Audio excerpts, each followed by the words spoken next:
Okay.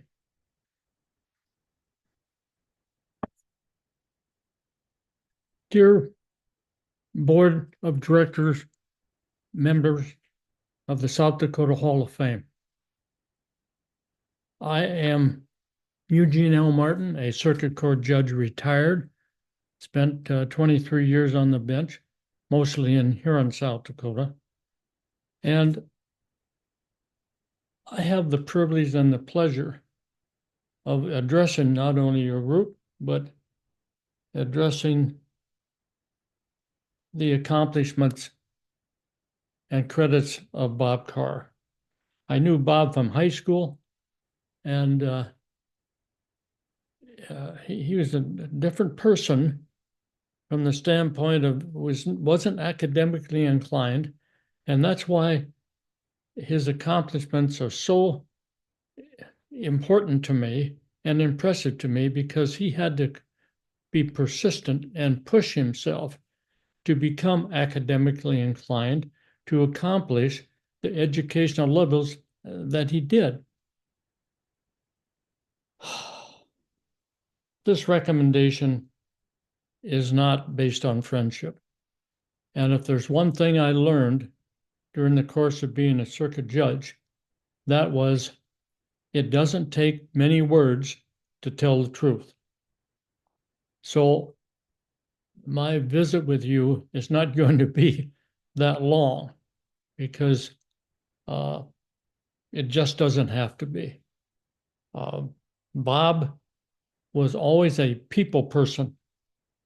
He liked to help others, and other people sought his help. That was another aspect that I noticed when he started helping people who had addiction problems. They trusted Bob. They trusted him with their stories and with their problems that they had, because they knew that he could help them. They knew that. Bob always had this desire to help others. He was very sensitive to other people's problems throughout his career. I remember when we would go to class reunions, Bob oftentimes would be seated over in the corner visiting with a couple of people who were not, let's say, not the most popular in the high school and in the class that we were in. But he would take the time to sit down with them and just listen. He just listened to them. And it was so helpful. I could see it. I could see the help that he was giving them, and that they felt better because of their visit with Bob. And Bob that was his thing. That was his thing. I may have been spending time with other people.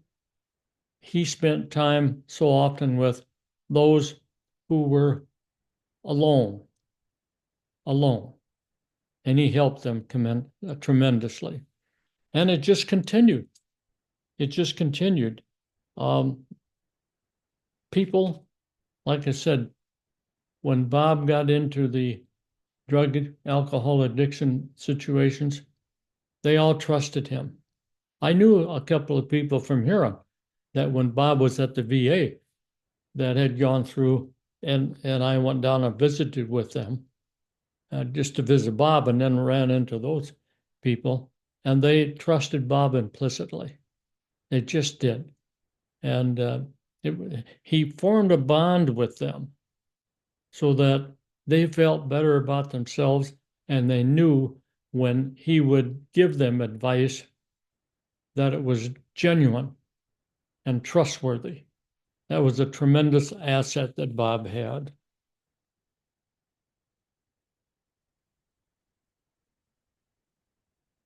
Like I said, Bob wasn't academically inclined in high school, and later on, he went to various levels of education, and it took him some time, which means he had great persistence in achieving the goal that that he reached. And oftentimes he was, not of advanced age, but later in his 20s and a little later than that sometimes when he attended educational classes. The ability to learn, gets less as you get older, it seems like. So he still accomplished that with great dedication and persistence and working his way the way he was designed to work, and that is to help other people. And I'll touch on that a little later again. But I just now look back through some of the Bob's accolades, and they're just so impressive. He provided drug education and training for professionals around the state of South Dakota. He was a faculty member on the newly implemented alcohol training program for Native Americans with the problems they had. And while at USD, Bob helped and taught third and fourth year medical students on these problems and obstacles that they're going to run into in their medical practice. Then he set up the first outpatient alcohol treatment program in South Dakota. That would be the Carroll Institute in Sioux Falls. Tremendous step forward. The first one. He was a pioneer. Can't say it any other way. A pioneer that was designed and fulfilled his helping aspect. Later, Bob started working with the Veterans Administration and received a tremendous award, the Department of Veterans Affairs Service Director Award. And you don't get those things just because you're there a long time or it's your turn to get it. You get it because you earn it. You've expressed yourself and conducted yourself in such a fashion that it's recognized by your professionals. That is a tremendous honor, and Bob got it.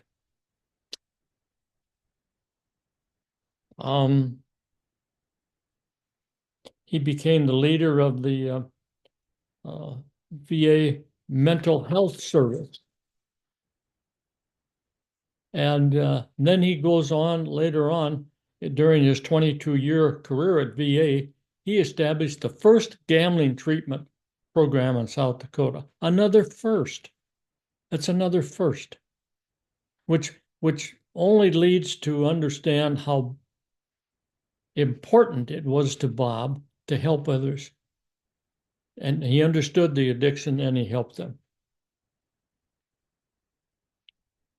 And he served on many other professional boards and even wrote some professional articles of instruction during this time. And articles which are published in the journals and always available. It's always available. And the one thing he did that he was most proud of, he never said very much to me about these things because he was not a boisterous individual. He wasn't. But he did say to me that how important it was for him that Rick Noby, the mayor in Sioux Falls, asked him to serve on the first Human Relations Commission in Sioux Falls. That was a tremendous honor, and Bob really appreciated it, really did. And Bob has always received great respect and praise from the members of his profession here. And Bob has so many credentials and has done so much, he really doesn't need me to booster him because his conduct and his accomplishments do the very thing. Bob speaks for himself with his conduct and whatever. I'm speaking on his behalf, as I said, not because he's it was a great friend of mine, but because based on my observations, the evidence of Bob's importance to other people in this state, to assisting them, is extraordinary, just extraordinary. And in the legal profession, you're able to look at things and see which things are important enough to list and ask that other people see the recognition that they deserve. And that's with Bob. His accomplishments should be recognized. Now, in addition, I want to tell you that since I've been down here in Arizona, we moved down a couple of years ago, but we used to come down a couple of times a year. Anyway, one of the things that I've become instrumental with is an outfit that's called Deep Within. And that is a faith-based rehabilitation center down here. And it deals with street people and people who have problems with addictions, alcohol or drugs. And I've been doing this. I've been doing this now for 8 years or so. And now I'm down here full time. I go down every week and visit with them. I've become a reader of the Bible, and I don't have an addiction that they have, but I'm able to connect them up with God Almighty and help them and visit with them and try to share some of my experiences that I had in the courtroom and the struggles that I saw other people have in this regard. So I go down and I visit with them every week.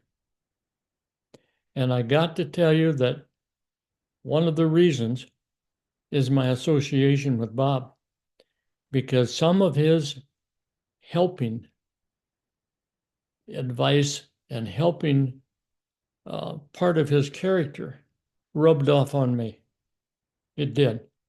And so I go down there and I visit with these guys, and I understand now the difficulty involved in the daily battle that these people have with the with having to deal with each day getting up and not reconnecting with drugs or alcohol, even during periods where they might be a little depressed and not feeling right, not feeling good. And I know how important it is for someone to connect with them and that they feel trustworthy. And I venture to say I have that connection with them. So I really appreciate when they visit with me, it's one of, I trust you and I need your help. And it's a wonderful feeling. I'm not trying to pat myself on the back. I'm just saying that I have now been exposed to some people who have a tremendous problem managing their life. And anything that I can do to help them in that regard is not only a reflection on me, but to me, it's also acknowledging what Bob has not only taught in the state of South Dakota, but he's taught to me. He's taught me that I should be more helpful to human beings and problems than I was before in my life. So he's helped me tremendously. And I know there was an example that I gave in my written presentation about a young boy throwing starfish back in the ocean, and they got 100,000 of them there. And the gentleman said, "Oh, what good does that do?" He said, "You're not going to make a difference." And he said, "Well, it will to the one I threw in." And when you work with these people who need that assistance and that help, when you can save one of them and get them on the right track, makes all the difference in the world to someone. It just does. Not only to them, but to me. If I've helped somebody. And that's what Bob did. How many people do you think that by virtue of his efforts that he rescued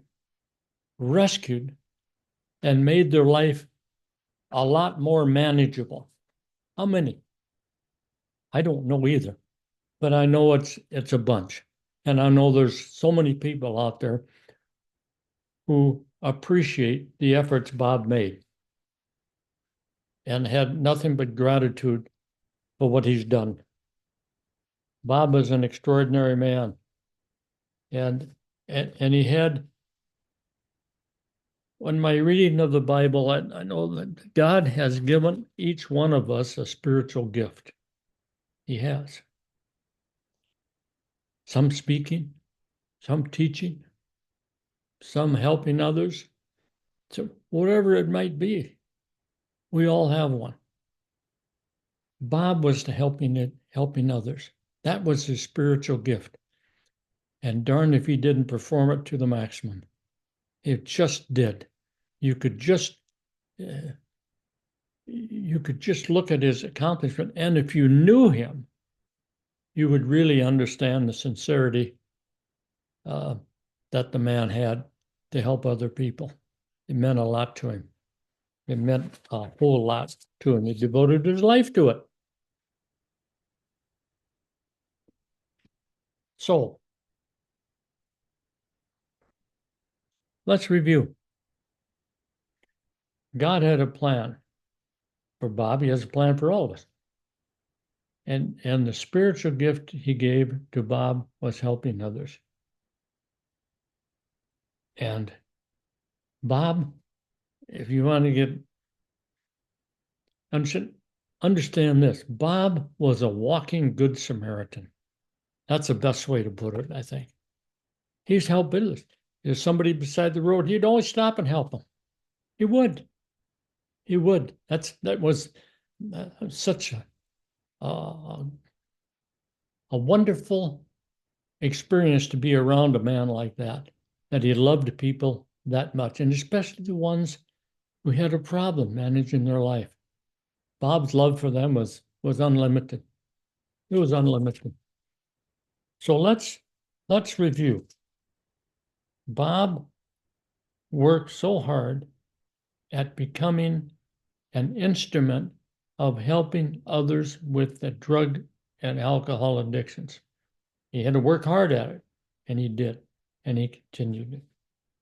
His efforts saved people's lives. And you think about that. They saved people's lives. And the other aspect of this thing is it's ongoing. Think about the first things Bob set up, whether it's the Carroll Institute or education for professionals. Or you look at his credentials. A lot of times he set them up the first times. And then later on, for years and years, he worked with other people on them. That work that Bob set up is ongoing. Didn't stop just because Bob stopped. No, it's ongoing. He saved lives, and that program that he set up is still saving lives. It's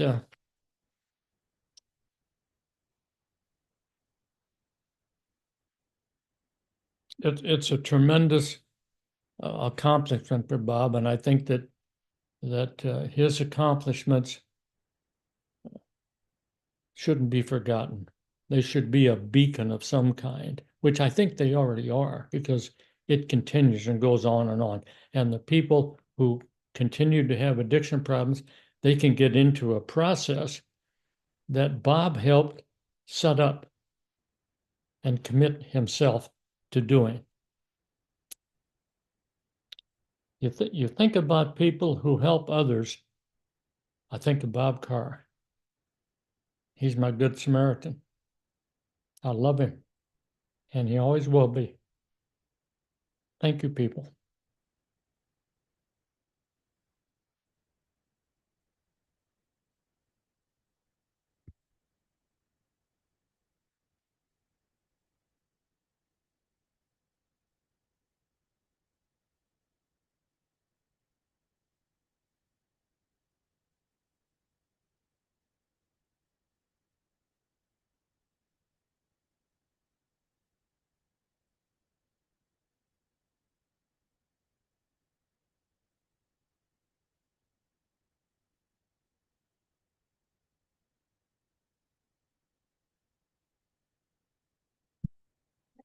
I did it, honey. And uh, I got her email. Okay, all right. Uh-huh.